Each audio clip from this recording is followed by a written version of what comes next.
क्या नाम है प्रधान जी आपका? मैं मांगेराम पूर्व सरपंच दी गलो। तो सरपंच जी आप ये बताइए, आप ये तीनों कानूनों के खिलाफ हो या नहीं हो? हम तीनों कानूनों के बहुत ही ज्यादा खिलाफ हैं। क्यों हम हो इनको चलने नहीं देंगे। ये क्यों हो? इसके जो है आगे पहला काम ये है, अब ये एमएसपी नहीं देंगे, एमएसपी नहीं आएगी।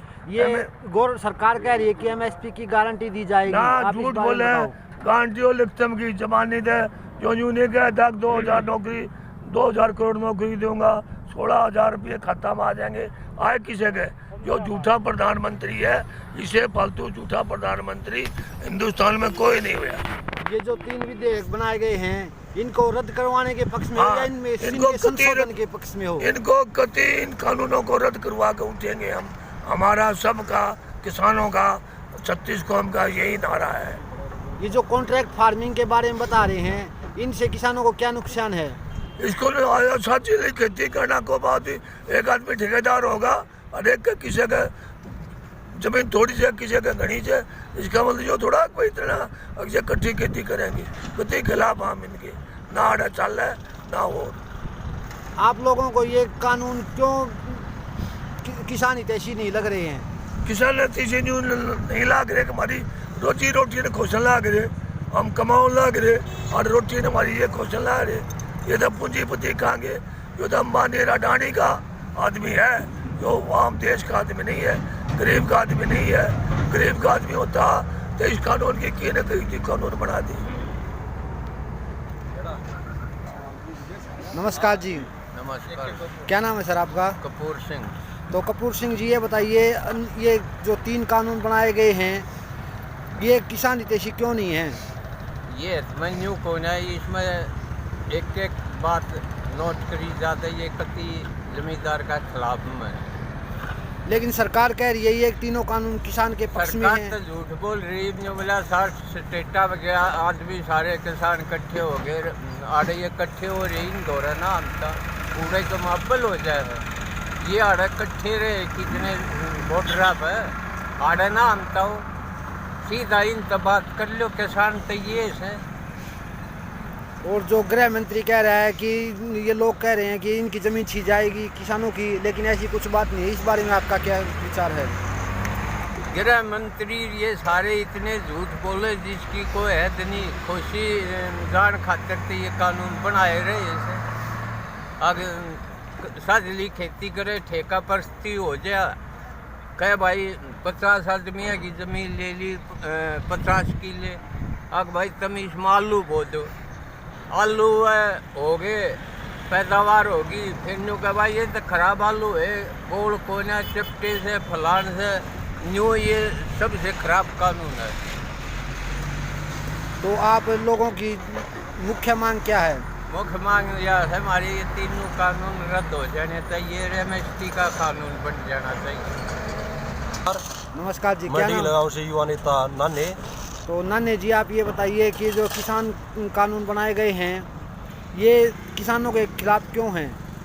ये जो है सारे जो कानून बनाए गए हैं, सिर्फ और सिर्फ ये पूंजीपति हैं, जो गांव के और जैसे बड़े उद्योगपति हैं, बड़े बड़े पूंजीपति हैं, अंबानी अडानी, सिर्फ और सिर्फ उनको बढ़ावा दिया जा रहा है इनके द्वारा। ये सिर्फ और सिर्फ उनको जो है, उनके भंडार जो है सिर्फ वही भरेंगे इससे। जो नॉर्मली किसान है उसका कोई इसमें एक कानून भी जो है, एक कानून भी उनके पक्ष में नहीं है। सारे के सारे कानून पूंजीपतियों के कहने से और उनको और बढ़ाने के लिए सिर्फ और सिर्फ बनाए गए हैं। पूंजीपतियों को बढ़ावा देने के लिए बनाए गए सिर्फ और सिर्फ उनके बढ़ावा देने के लिए बनाए गए। लेकिन गवर्नमेंट कह रही है कि इन कानूनों से किसानों को फायदा होगा। इसके बारे में आपका क्या विचार है? तो एक तो फायदा बता दो, क्या फायदा है आप बताओ। ये तो बोल रहे फायदा होगा, चलो 1%, चलो 1 साल के लिए 2 साल के लिए, जैसे अंबानी की लगा लो, तो ये जियो की था कि भाई फायदा होगा, दे दिया उन्होंने 6 महीने 1 साल के लिए लगा दिया, फ्री दे दिया, तो अब लगा लो। अब तो उन्होंने सारा सब कुछ जैसे जियो का किया है वही काम अब होना, आगे होना। 6 महीने के लिए वो फायदा दे देंगे, फिर सदा के लिए तो नहीं है। सदा के लिए तो सिर्फ एमएसपी है, एमएसपी की गारंटी है, जो वो तो नहीं देते। वो चल दे देंगे, एमएसपी दे देंगे, तो वो ऐसे बोलने से थोड़ी लिखित में देनी पड़ेगी। एमएसपी की गारंटी है जो सरकार कह रही है ये कॉन्ट्रैक्ट फार्मिंग आने के बाद किसानों की आय दोगुनी हो जाएगी। इस बारे में क्या विचार है? कहाँ दोगुनी हो जाएगी? पहले तो किसान मरे पड़े है, यूरिया DAP खाद दवाई, इसमें यूँ मान लो दिन पे दिन महंगाई होती जा रही है। डीजल लगा लो, डीजल की क्या जो कीमत है, एक्चुअल कीमत है आने की, जो कच्चे तेल की है 14 से 15 रुपये पर लीटर होता है, और उस पर लगा लो आप टैक्स लगा के, चल सारा टैक्स लगा के भी 35 रुपये पड़ता है इंडिया के अंदर, और लगा लो उसकी 75 रुपये पेट्रोल हो गया।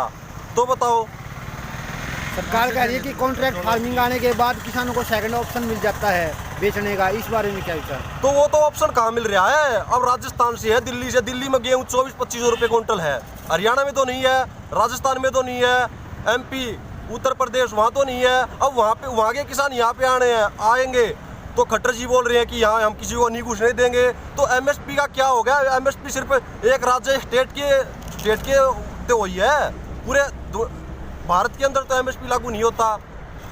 ये टोल टैक्स फ्री किया गया है, या भी ये कितने दिन चलेगा? ये 3 दिन से, पिछले 3 दिन से फ्री, आज चौथा दिन है टोल टैक्स का, डीजल टोल टैक्स पे। और यहाँ पे सभी गाड़ियों से पूछा जा रहा है बार बार कि भाई किसी के पैसे कटते हैं, तो सभी का अच्छा जो है पॉजिटिव रिजल्ट आ रहा है कि भाई सबके पैसे, कोई पैसा नहीं कट रहा। ये मान लो किसान की आमदनी की बचत है, ये सिर्फ पूंजीपतियों को बनाने के लिए टोल टैक्स लगाए गए। और ये पिछले तब तक आंदोलन सफल नहीं होता तब तक टोल टैक्स चलता रहेगा, फ्री ऐसे ही चलता रहेगा। और डीगल गांव और एल खाब की तरफ से ये डीगल टोल टैक्स फ्री किया गया है। क्या नाम प्रधान जी आपका? मैं संदीप, सरपंच कबूलपुर भाई। तो संदीप जी ये बताओ, ये जो 3 कानून बनाए गए हैं किसानों के, तो ये किसानों के हित में है या नहीं है? ये किसानों के हित में नहीं है जी। क्यों नहीं है? ये देखो जी, हम चौधरी छोटूराम की जन्मभूमि से हैं, और जो ये कानून बनाए थे पंजाब के लिए छोटूराम ने, कि भाई बीच में आढ़ती होगा जो पैसे का लेन देन का जिम्मेवार होगा, ये अमित शाह बनिया है, बनिए छोटूराम से कट्टे हैं। इसलिए ये छोटूराम का जो कानून बनाया हो रहा है उसमें तोड़ने की साजिश नहीं की है। लेकिन सरकार कह रही है कि इस कानून से बिचौलिए खत्म हो जाएंगे। बिल्कुल भी बेचौलिया तो हमारे पास कुछ लेता है नहीं, मजदूरी ले है 1 रुपया क्विंटल पर, जो सरकार रेट दे है वही रेट मिल रहा है हमें, बेचौलिया हमारे पास से कुछ लेता है नहीं। तो ये कानून रद्द होने चाहिए या इनमें संशोधन होना चाहिए? ये रद्द होंगे। ये जो कानून इन्होंने बना दिए 3, ये किसी ने मांग तो की नहीं, बगैर मांग के दे रहे हैं ज़बरदस्ती। 50 साल से मांग तो स्वामीनाथन आयोग की है, अगर देना था तो वो देना था ना, वो लागू तो किया नहीं। इन्होंने वादा किया था, ये कपड़े निकाल कर जुलूस निकाला करते कि स्वामीनाथन लगाओ। जब कांग्रेस की सरकार थी उस टाइम पे इनके फोटो भी हैं, ये कपड़े निकाल कर अर्धनंग हो के आंदोलन करते थे। इन्होंने वादा किया था स्वामीनाथन आयोग लागू करने का।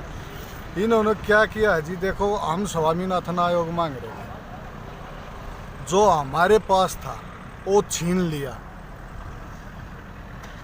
टूक छीन लिया, मलाई दे नहीं। अब लड़ाई कर रहे हैं, अब टूक दे दो। जो हमारे पास था वही वापस मांग रहे हैं। ये बड़ी चालाक सरकार है। अब ये जो मांग रहे हो देने की टाल कर देंगे, जो इनके पास हो छीन लो। ये मांगेंगे तो उसी को मांगेंगे, वो वापस दे दिए। सरकार कह रही कि इन कानूनों के बारे में लोगों में भ्रम फैलाया जा रहा है किसानों में, इस बारे में क्या विचार आपका? तो भ्रम कौन फैला रहा है? वो बोल रही है कि विपक्षी पार्टियां भ्रम फैला रही हैं। देखो, विपक्ष तो आंदोलन तो करती है, लोगों की आवाज़ भी उठाती है। ये भी तो विपक्ष में थे जब ये कानून, ये मोदी बोल रहा है कि ये कानून कांग्रेस ले रही थी। जब कांग्रेस ये कानून बना रही थी, जब मोदी ने कहा था इससे किसान की मृत्यु हो जाएगी, और अब ये बोल रहा है कि इससे मृत्यु नहीं होगी, आमदनी दोगुनी हो जाएगी। ये तो आसाराम का भाई है, जासाराम। इसकी शक्ल में ला के देख लो, डाडी डूडी सी ये है, ये जासाराम है। और इसके जैसे माओ को इसने अलग अलग करके गुजरात में पटेलों के साथ, महाराष्ट्र में मराठों के साथ, हरियाणा में जाटों के साथ ये टुकड़े टुकड़े गैंग बोल रहे हैं ना, ये टुकड़े टुकड़े गैंग ये खुद है, ये टुकड़े टुकड़े करते हैं। लेकिन अब की बार इसका पंगा गलत हो गया, इन्हें ये सरू में सरदार जा छेड़े।